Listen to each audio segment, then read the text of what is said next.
ఎడ్జ్కి తీసుకొచ్చాడు. ఏమండి భయం వేస్తుందండి, నేనున్నానుగా నిన్ను ప్రేమిస్తున్నాను అన్నాడు. కొండ ఎడ్జ్కి తీసుకొచ్చాడు.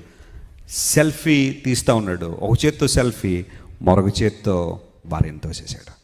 సొంత భర్త, ప్రేమించి జీవితాంతం చూసుకుంటానని వాగ్దానం చేసిన భర్త ఆ కొండ శిఖరం నుండి ఆమెను తోసేశాడు. పడిపోయింది. లోపల ఉన్న శిశువు చచ్చిపోయాడు.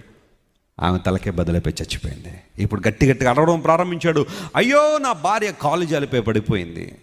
ఈ స్లిప్పరీ మౌంటైన్లో మేము ఇలా ఉంటుందని అనుకోలేదు. నా భార్య కాలు జారి పడిపోయింది అని ఏడ్చాడు. సర్టిఫికెట్ తీసుకొచ్చాడు, డెత్ సర్టిఫికెట్. ఇన్సూరెన్స్కి అప్లై చేశాడు. ఇప్పుడు అర్థమైంది భార్యను ఎందుకు చంపేశాడో. ఆ ఇన్సూరెన్స్ డబ్బుల కోసం చంపేశాడు భార్యని. అందరూ ఇలా ఉంటారని అనుకోలేదు. ఒకవేళ నీ భర్త ప్రేమతో ఇన్సూరెన్స్ చేస్తే కంగారు పడకండి.